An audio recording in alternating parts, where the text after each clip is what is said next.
নমস্কার দর্শক বন্ধু, আমি আপনাদের প্রিয় বন্ধু রাজেন্দ্র। ভাগ্যস্কোপ চ্যানেলে আপনাদের সকলকে সুস্বাগতম। সাথে আপনাদের জন্য রইল অঢেল অফুরান শুভেচ্ছা অভিনন্দন।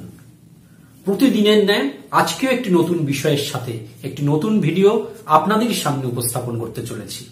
আমার সাথে সব সময় যোগাযোগ রাখতে নিচের ফেসবুক পেজটি লাইক করুন এবং ফলো করুন।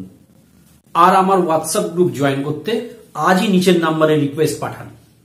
আসুন এবার আমরা মূল বিষয়ে এসে উপস্থিত হই। অনেক সময় দেখা যায় কারণে অকারণে বাড়িতে বা অফিসে বা অন্যান্য যে কোনো স্থানে আপনার মনের খুব কাছের কোনো মানুষের সঙ্গে ঝগড়া হলো, অশান্তি, বিবাদ হয়ে গেলে দেখবেন দূরত্ব বৃদ্ধি পায়। এতে কি হয়, মানসিকভাবে খুবই কষ্ট পেতে হয়। যদি চান যে সম্পর্কে আন্তরিকতা বৃদ্ধি পাক, এই দূরত্ব মিটে যাক, আবার একে অপরের কাছাকাছি যাতে আসতে পারেন, তার জন্য এই আগামী মকর সংক্রান্তির দিনে বা পৌষ সংক্রান্তির দিনে আপনারা একটি ছোট করে যজ্ঞ করতে পারেন। এই বিশেষ দিনে যজ্ঞের আয়োজন করলে দেবতাদের আশীর্বাদ লাভ করা যায় এবং যজ্ঞে দেওয়া দ্রব্যাদি গ্রহণ করবার জন্য দেবতারা নিজে পৃথিবীতে অবতীর্ণ হন বলে বিশ্বাস করা হয়। এই যজ্ঞের জন্য প্রয়োজনীয় দ্রব্যগুলো প্রথমেই সামর্থ্য অনুযায়ী একটি থালায় গুছিয়ে নিন।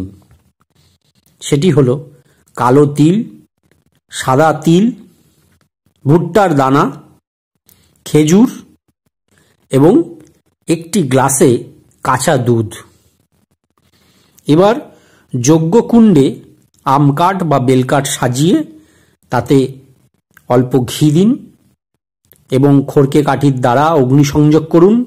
এরপর অল্প অল্প করে ঘি দিন এবং আগুন বেড়ে উঠলে তার মধ্যে একে একে সাদা তিল, কালো তিল, ভুট্টার দানা, খেজুর ইত্যাদি উপকরণ সমর্পণ করুন।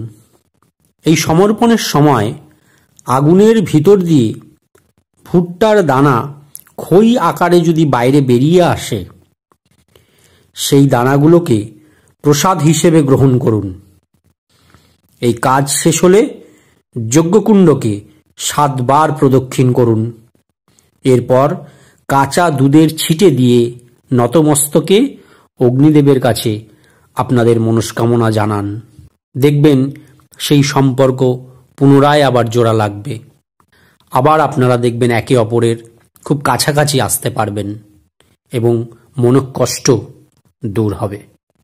যদি এই ভিডিও ভালো লেগে থাকে তাহলে লাইক শেয়ার নিশ্চয়ই করবেন, আর নিচের কমেন্ট বক্সে কমেন্ট করতে ভুলবেন না।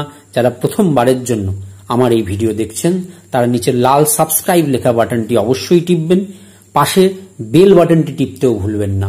খুব ভালো থাকুন, শান্তিতে থাকুন। জয় গুরু।